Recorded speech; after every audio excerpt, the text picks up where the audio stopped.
Hello, and welcome to the All Things Narrative Podcast, where we explore the relationships between the stories we love and the stories we live. I'm your host, Derrick, and let's get started. This is it, everybody. Oh my gosh, I cannot believe we are here. We are at December, the end of the year, and the final, let me say that again, the final installment of our Narrative 101 series. So on the second Tuesdays of the month, ever since all the way back to March, I've been doing this series called Narrative 101, where we're really getting into the language and these overlapping elements between the stories we love and the stories we live. And today is the final piece, the final installment in this series. So if you've heard every episode, then I just want to applaud you and thank you. And if not, the episodes aren't going anywhere. So feel free to go and check out all the other pieces here. This last topic is something that I've been kind of wrestling with, where to put it here. And I think because I kept putting it off, it ended up just being the final piece here. It didn't really build off any of the others as neatly. If you go through and listen to them all, there's kind of a progression to them. So this last piece is on deconstruction, which is a part of Jonathan Stillman's narrative principles. And so this is the final one that we haven't talked about yet. Now, deconstruction is a buzz term word that you might be familiar with. You might have heard it in different circles, different contexts. And so there is a piece of narrative therapy where deconstruction is a part of that, right? And so as you'll see in a little while when I explain my story of deconstruction, I was already familiar with this term. So when I got into the master's program at Dulwich in the University of Melbourne, it was kind of like, okay, like, yeah, I'm here. I'm vibing with you on this. So for those of you who don't know maybe what deconstruction is, and yes, it might sound like a scary postmodern term, and it is if it's taken in isolation without any reconstruction of sort, which we'll talk about. But Michael White gives a definition here of deconstruction in his paper on the topic, where he says that deconstruction has to do with procedures that subvert taken for granted realities and practices, those so-called truths that are split off from the conditions and the context of their production, those disembodied ways of speaking that hide their biases and prejudices, and those familiar practices of self and of relationship that are subjugating of persons' lives. In other words, because I know Michael White can be kind of wordy sometimes, if I understand him correctly though, there's this idea that we're all a part of these dominant narratives, particularly within our culture.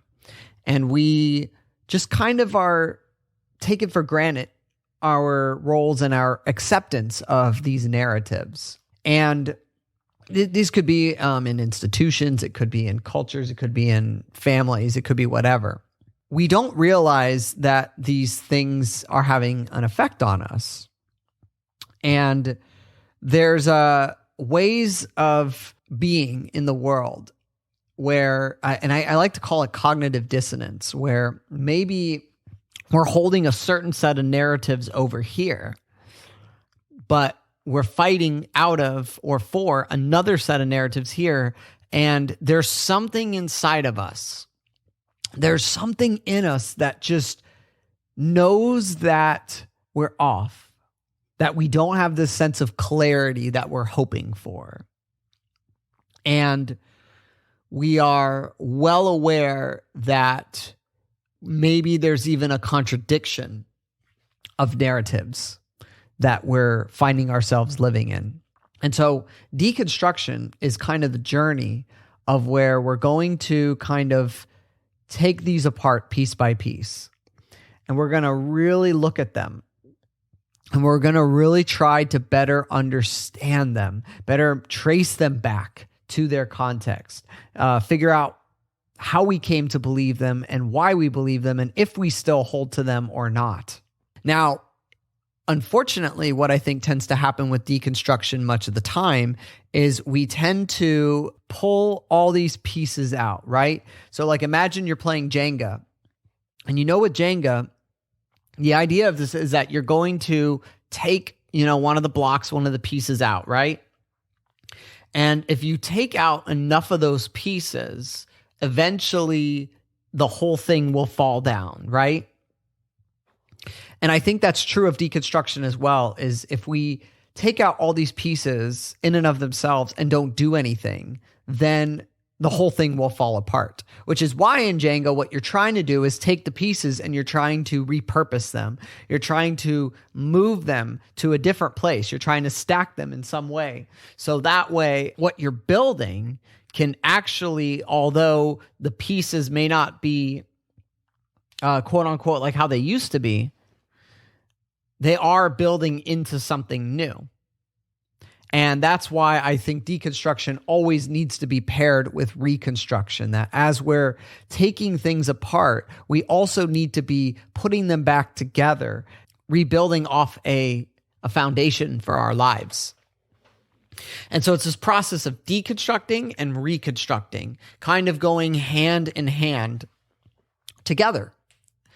And I think that's important because it's so easy for us to get kind of settled in life and in our thinking and in our ways and just kind of think, okay, I've arrived, I've got everything figured out, and it's all good.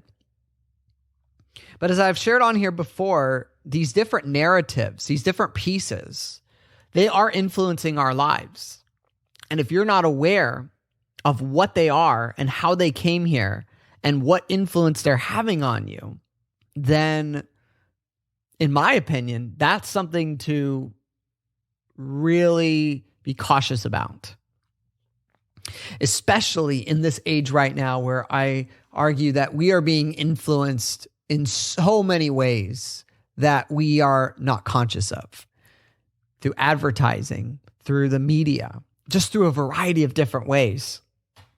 And we can hear something and think, oh, well, yes, that's all well and good, and not take the time, the due diligence to research it, to trace the ideas back to their origins, back to their roots. And so, for example, this is an episode that I'm probably not going to get any brownie points with anybody with it. And I'm okay with that because this is an important topic to talk about. And I know that those who are in more conservative circles, this might be something that you just kind of cringe at hearing this. And I just want to invite you to stick with me because I think there is something of value here for you. At the same time, I know that, can I just be transparent, with this stuff? I just really, really want to be transparent. So for example, there's somebody, a French philosopher who is very influential in a lot of narrative thought in terms of narrative therapy. And his name is Michael Foucault. I think that's how you say his name. I came across something really disturbing. And this is partially my fault. I usually do a good job at trying to trace people's ideas. And I didn't do it in this case. He's very influential when it comes to talking about relationships of power, right? Well, I come to find out that there are things that we can kind of see from his life, from his thinking, even things that we know from other witnesses that seem to imply that he was interested and a proponent of adults having relationships, like sexual relations with children. Now, for me, that is a huge taboo. That is a huge no-no. I don't condone that at all. And for me, the first kind of thought that I had was like, well, this is terrible. Because you have somebody here who's a proponent of this idea of power and trying to address this abuse of power.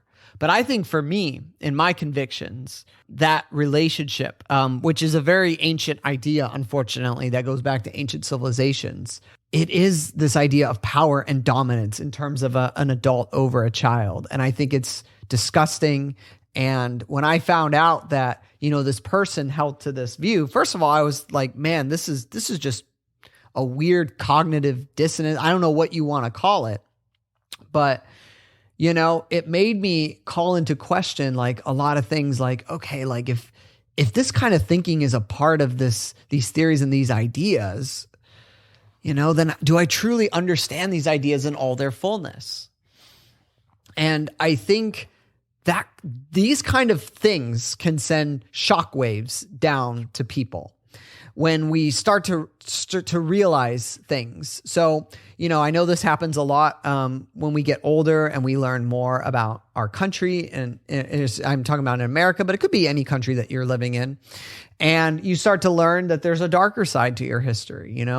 You really, the weight starts to set in of what happened with like the Trail of Tears and Native Americans, especially when you read their writings, or just the racism and the things that have happened in this country, and all over the world, quite frankly. As a Christian in church history, this is the big one. Man, this was a huge one for me, which I'll talk about in a moment. But when I started to realize the ugly side of church history, and man, is it ugly, it shakes you. And I think this is what leads to a lot of people deconstructing things, whether it's politically, socially, culturally, religiously. You start to realize that you don't know all that you thought you knew about a topic. And it starts to really mess with you. It starts to really get in your head. And you start to go, okay, where do I actually stand in relationship to this thing? And that's where the deconstruction process, I think, happens for a lot of people and is happening for a lot of, particularly the millennial, for my generation.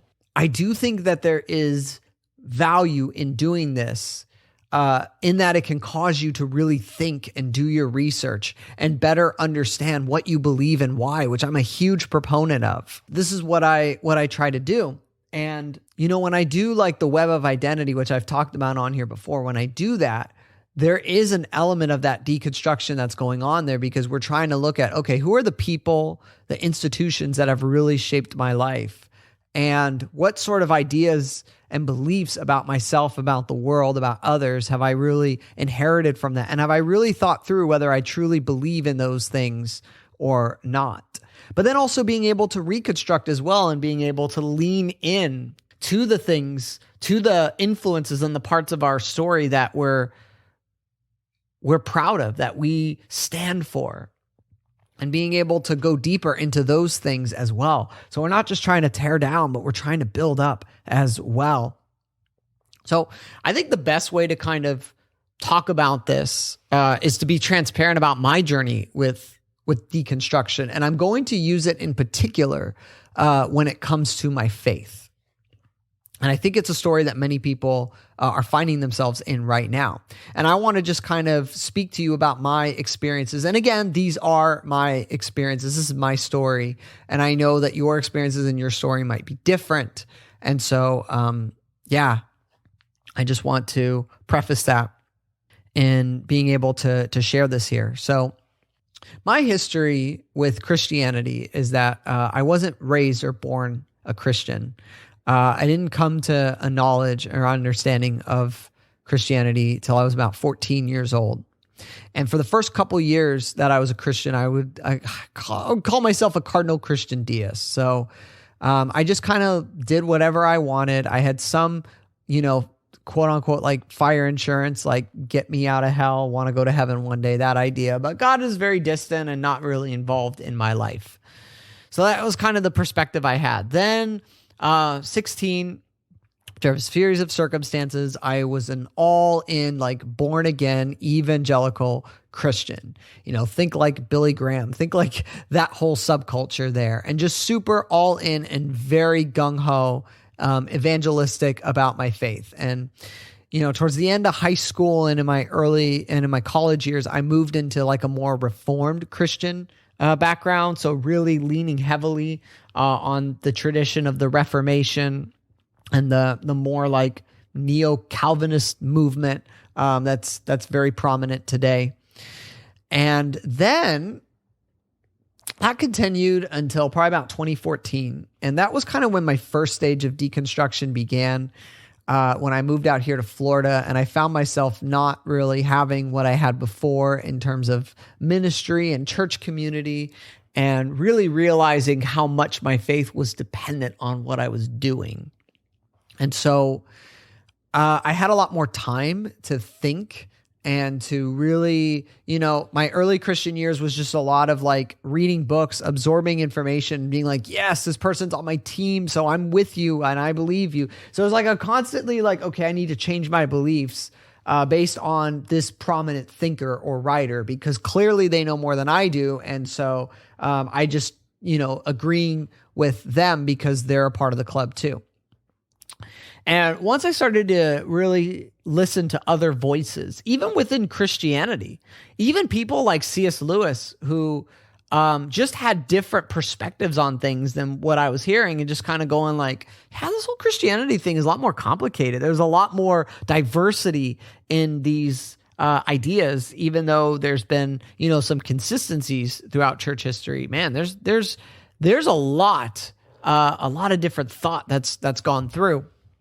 And so that led me to moving, when we get to around like 2016 or so, around to maybe a more progressive or liberal Christian perspective on things. And just being able to, I found a lot of freedom in that during that time, because it was like, I didn't feel like I constantly had to adhere to something very strict. And it was more okay to like explore ideas within those spaces. And I really appreciated that. And, with that, when I look back on it, I wouldn't have said or admitted that this was going on at the time, but, this 2016 to 2020, this period of time where you had someone like Trump that was in office, and just a lot of Christian nationalism that people were really riled up with, and just me kind of looking at a lot of things and just kind of being like, yeah, I'm not there. I'm sorry. That was playing a huge role in that deconstruction, and being able to say, am I really there? Am I really on this team?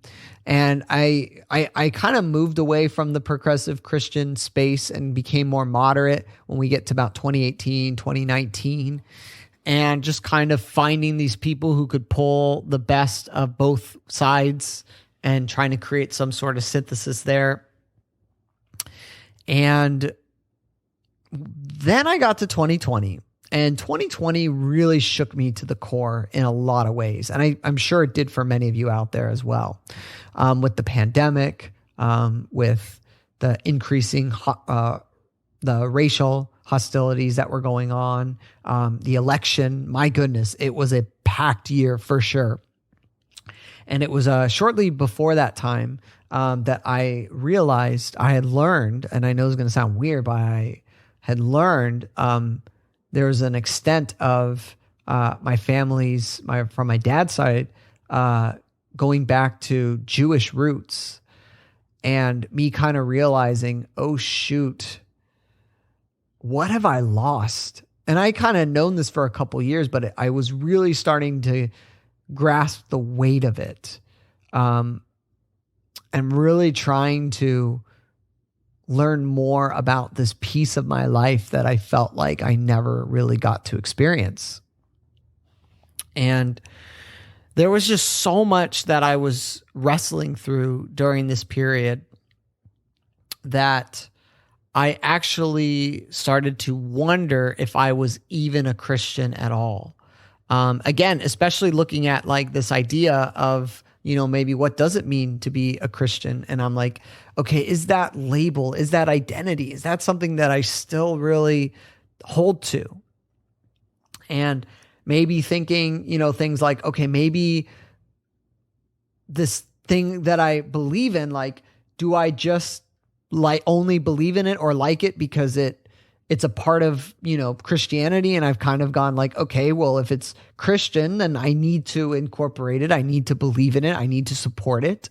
And then I started to think about my relationships in life, and I started to realize, oh my gosh, do people, my friends, because keep in mind, a lot of my friends and social group are Christians. And so I was like, oh my gosh, do people only love me because I attend their church? Do people only care about me because I'm a Christian?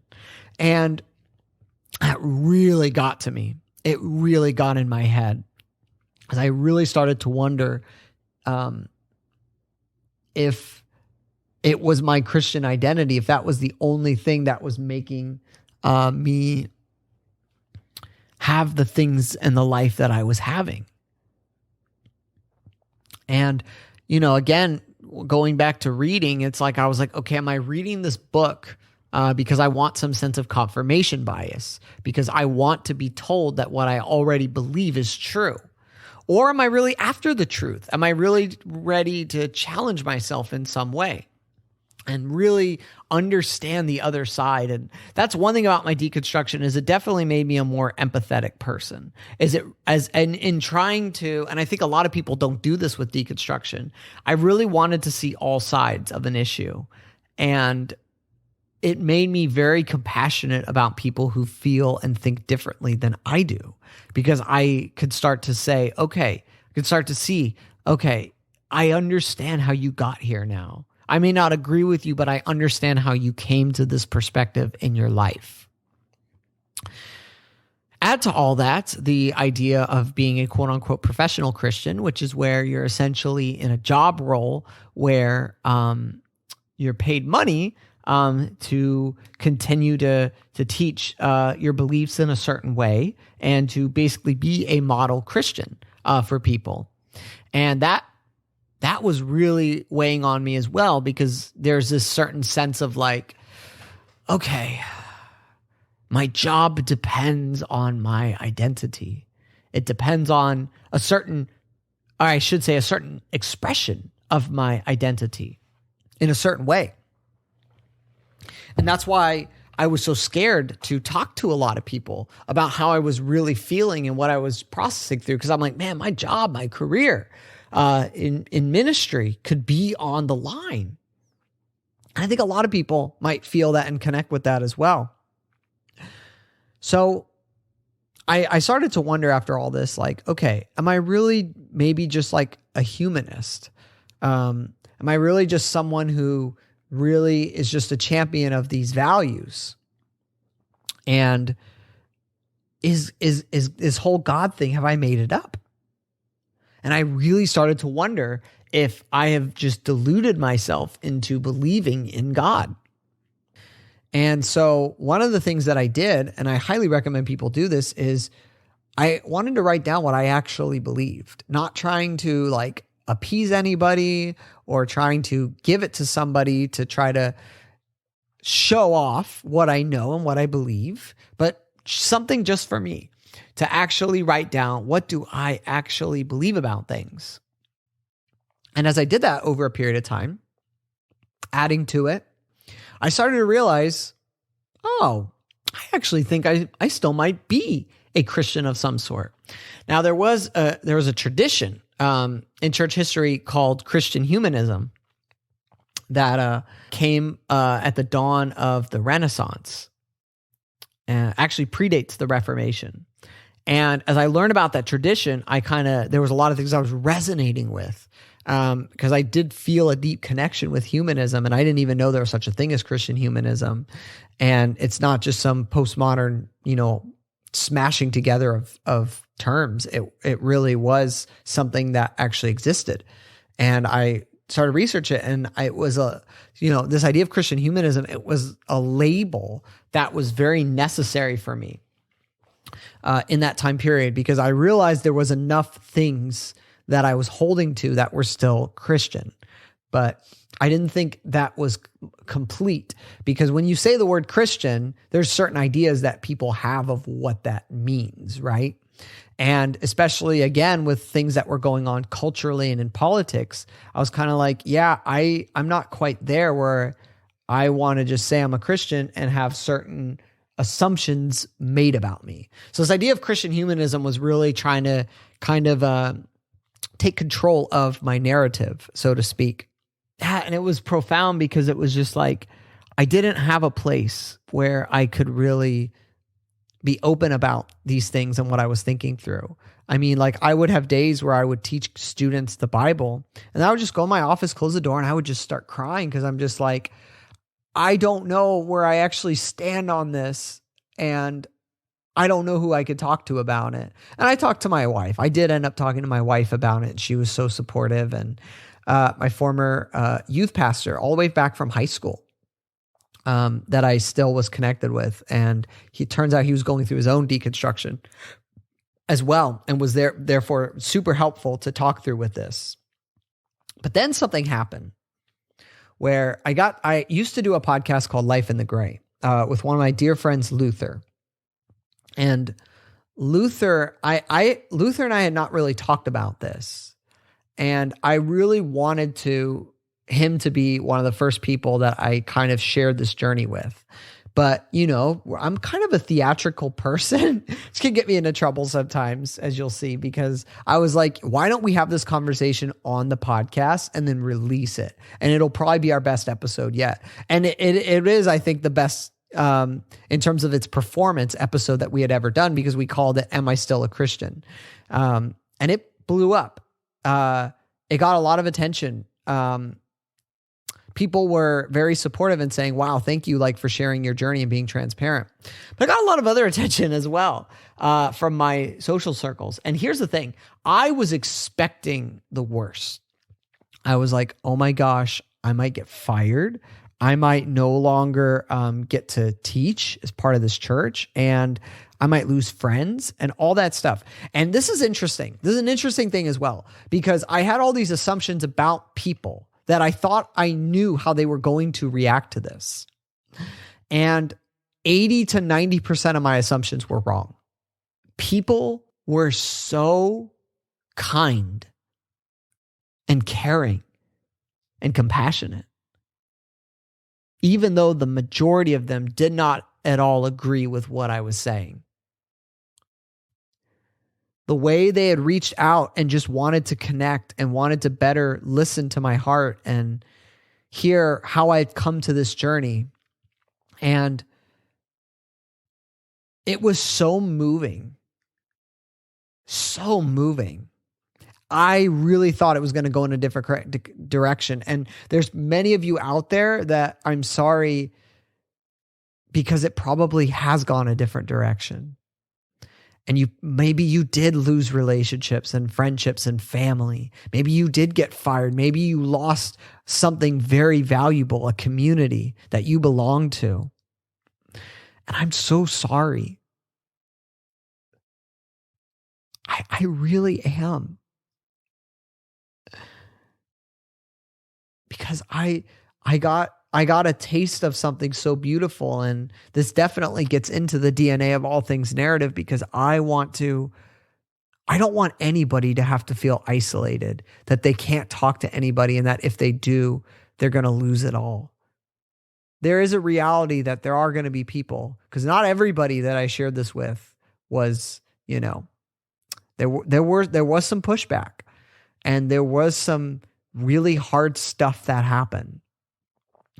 And there were people who had known me for years, who were calling into question my character because they thought I'd been lying.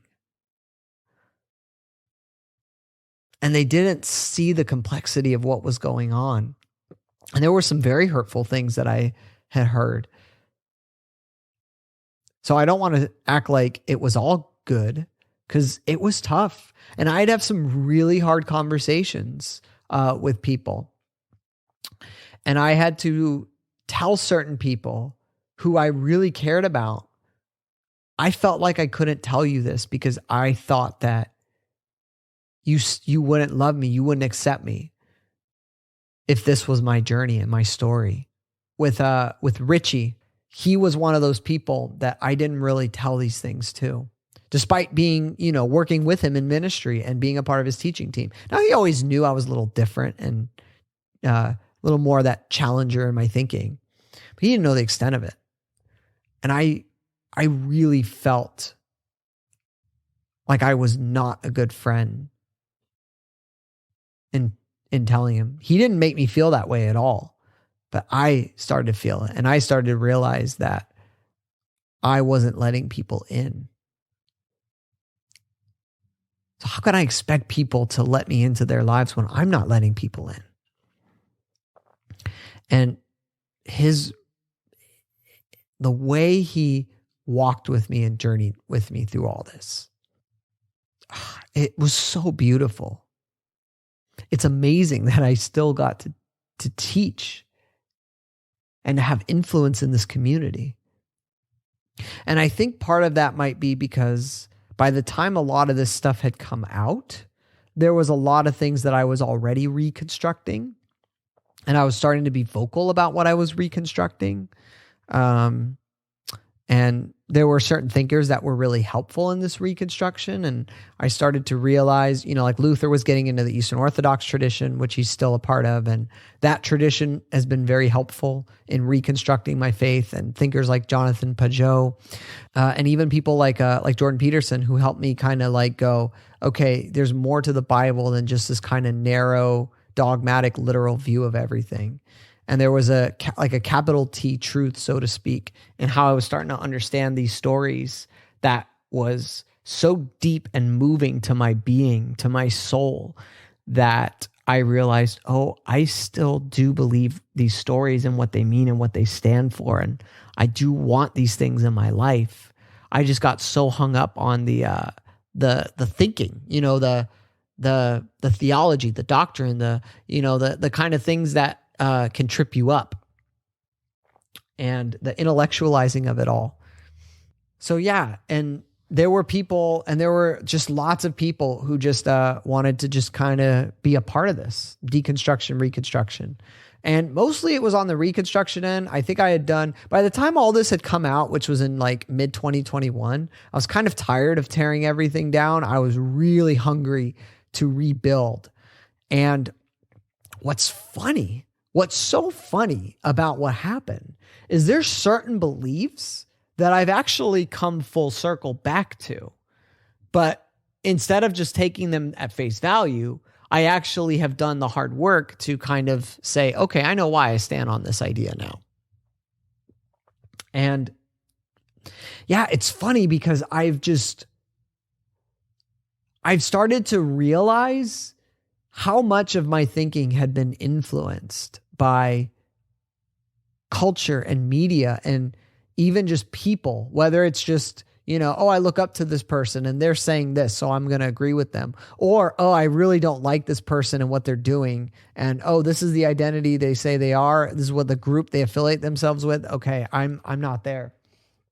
And once I got past all that, and believe me, it's hard work to get past that. But once I started to really explore these ideas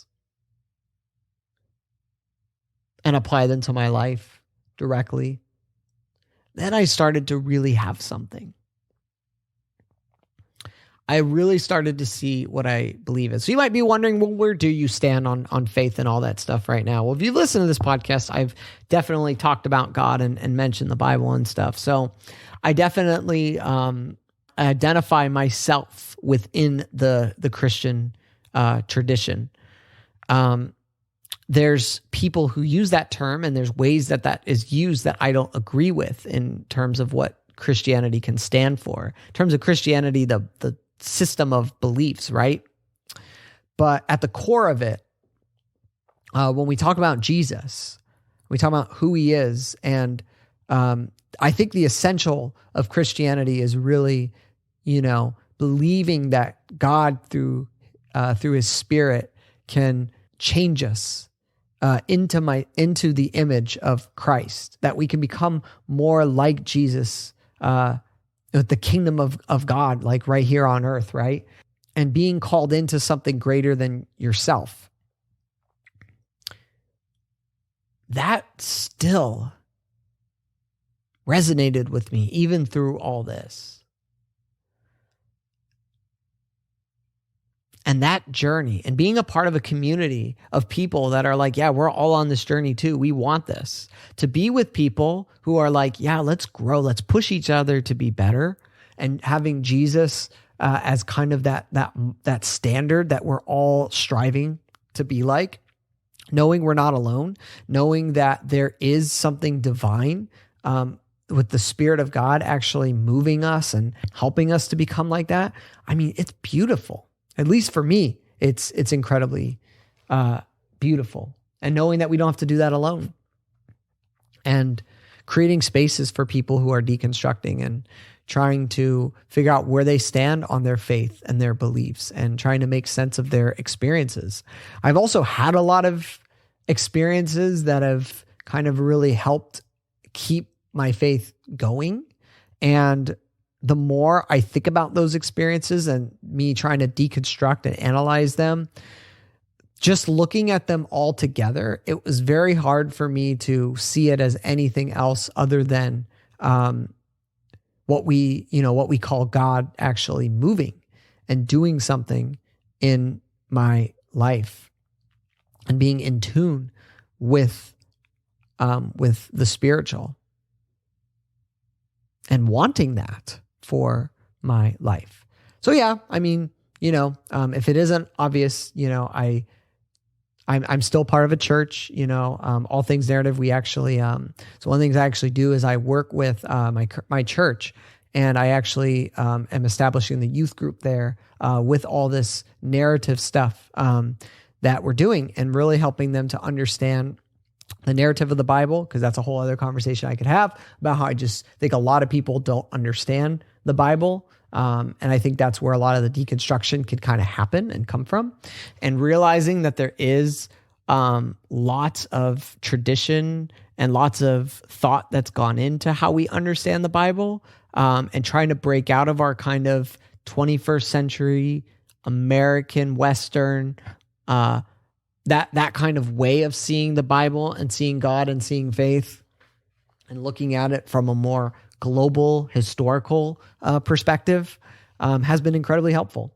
And I try to help young people to do that and to connect, kind of like what happened for me is like seeing how these stories of the Bible, how the themes overlapped and connected with my story, and being able to help people to see that as well. To be able to see like, wow, like when I read this story or hear this parable or whatever it is, there is something that deep within me that resonates, that I want to experience that for my life.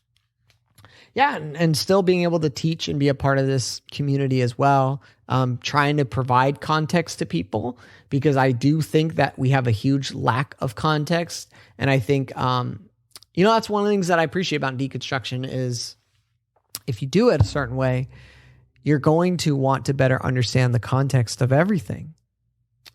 And we shouldn't just take things at face value. We should explore and research and understand.